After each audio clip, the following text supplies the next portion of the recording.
When the industry starts creating more problems to people so that they can sell more of the solution, that's a failed system. Hello and welcome back to What a Shame, Mary Jane. I'm not an economist or a sociologist, so if you're expecting precise technical arguments about the free market economy from this video, I want to save your time. Click out now. I'm Mary Jane and I have an academical background in philosophy. Philosophy is a discipline that consists in questioning things, even the ones we are most used to, the ones we consider obvious, and analyze them with a critical mindset, free of prejudice. I spent a lifetime reflecting about the consequences of a free market economy, so even if I'm not an expert on the subject, here are my 2 cents. A successful enterprise is the one that has been able to identify a problem people have and has built a system to be able to provide a solution to that problem. People can find good bread in the town of Kingston, for example. Let's open a high-quality bakery in Kingston and solve their problem finding good bread. People have savings, but they're afraid of getting robbed. Let's open a bank and give them the opportunity to put their money in a safe place. People burn their hand when holding a coffee cup. Let's give them a paper ring to put around the cup so that they don't burn their hand. Find a problem people have, make up a way to sell them a solution, and you'll have a successful enterprise.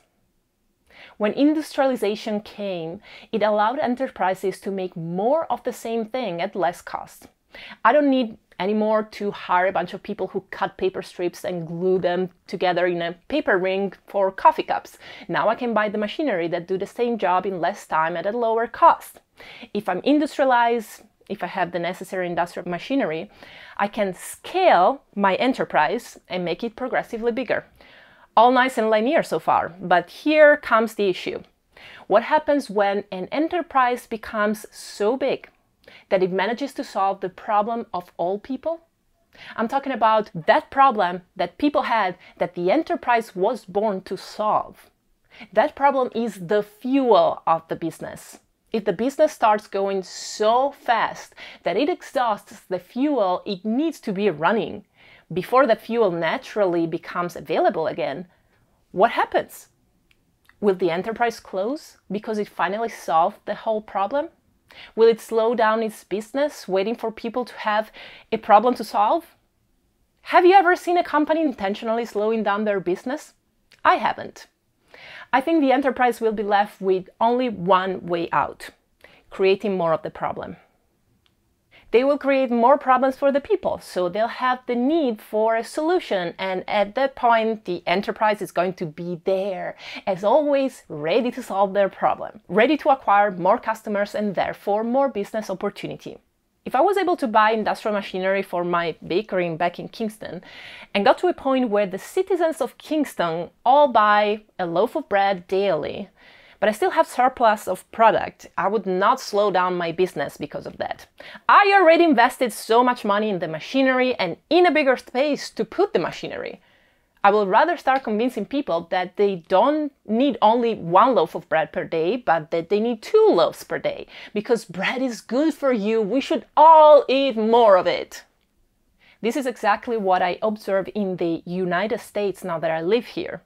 For the record, I come from Italy, also a capitalist country with a free market economy, at least in theory. But in Italy, we look up at the United States as a country with a true capitalistic free market economy. And that's something that I also observe in real life living here. The fact that American economy applies way more the principles of libertarianism and free market.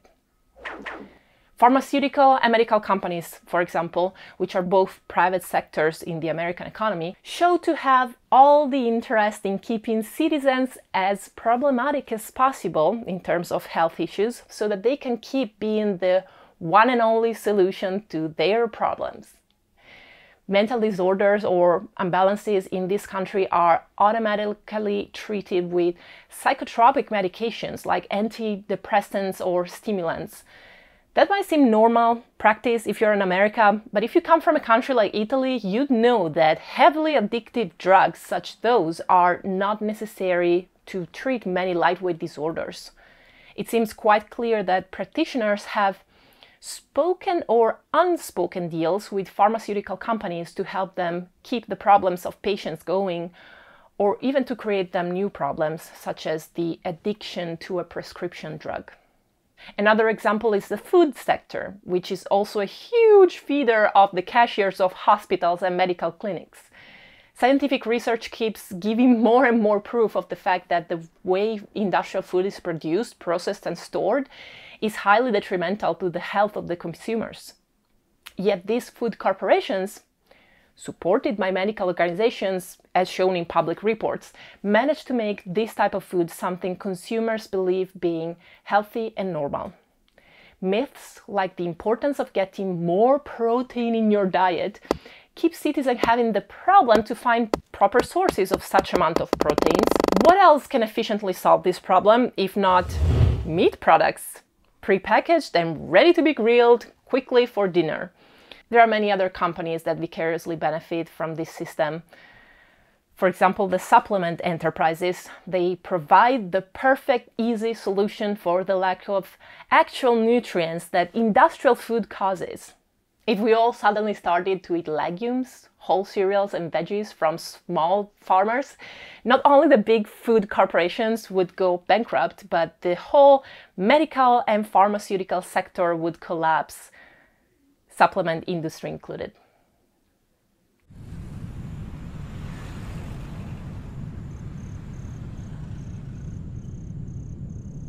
If you find this type of in-depth cultural analysis something valuable, you should definitely subscribe to my newsletter. It is something I pay a lot of time and effort to create, and every newsletter contains one philosophical essay about a specific topic. It comes out only once every few months for this reason, and the next one is about to be ready and be sent, so make sure you are subscribed.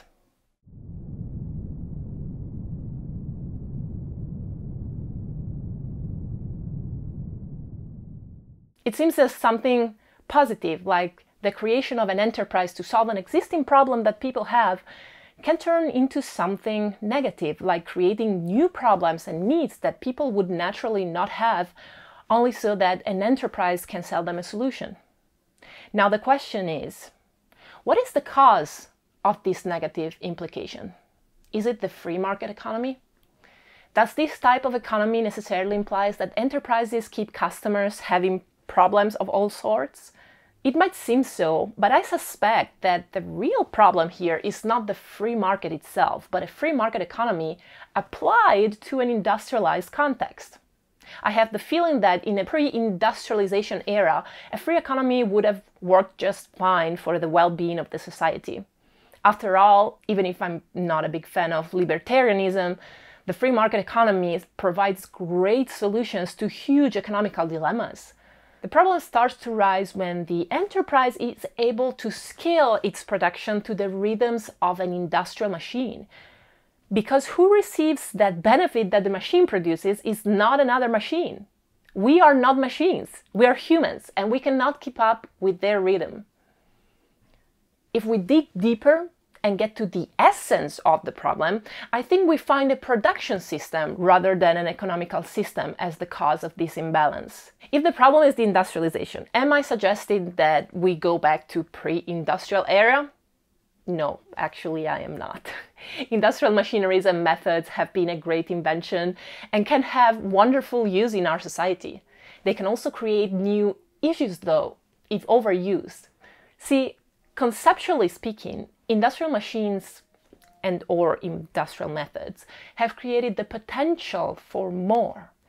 They don't focus on the quality of the product, unless we consider exactness as quality, but on the quantity of the product. They create the potential to produce more, the possibility to increase the quantity of product.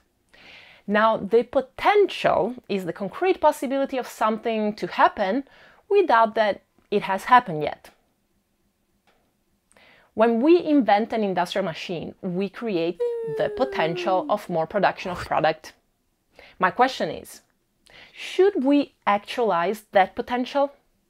Should we leverage that potential to make a massive production? Just because we have the possibility for something to happen, should we make it happen? Maybe the answer is no. Maybe we're entering a phase of our society where, after inventing these new amazing methods of industrial production, we need to make a step back and think about what we are doing.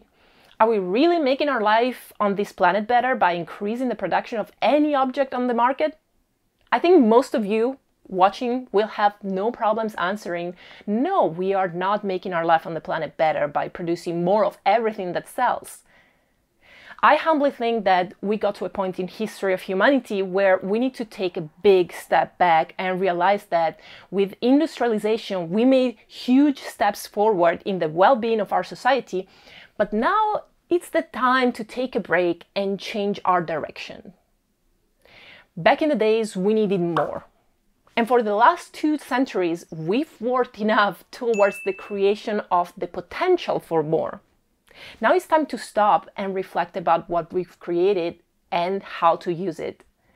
It's time to start working to find a balance between the potential and its realization. A balance that will make people live happier. That's the reason why the free market economy is destined to fail in an industrial society, because it only allows for quantitative growth, and the laws of competition constrain enterprises to increase their production. Competition doesn't allow to stop and reflect. When the competition is not fair anymore, there's a need for a judge to intervene and bring back balance and justice. Who is that judge in our economy? I don't really know. I just think it should be some public collective entity, someone that represents all the interests of all citizens. The government should be that entity in theory, but we all know that governments rarely correspond to their ideal definition. Maybe some non-private, non-profit, but also non-governmental association. I don't have an answer, but please leave your suggestions in the comments and let's discuss about it. I know that I'm not talking about the technical aspects of the free market economy. If I did, the first thing I'd mention is that the free market economy doesn't really exist anywhere in the world because the governments always intervene, applying taxes and controlling prices in some sort. I know that when you talk about free market, you tend to discuss about how it actually applies to our society right here, right now. But in this video and in the comments of the video, I would like to keep it about the theory. Let's resonate about concepts for once and about how we would like things to be instead of how they already are. That's how you get to radical long-term changes and not short-termed ones.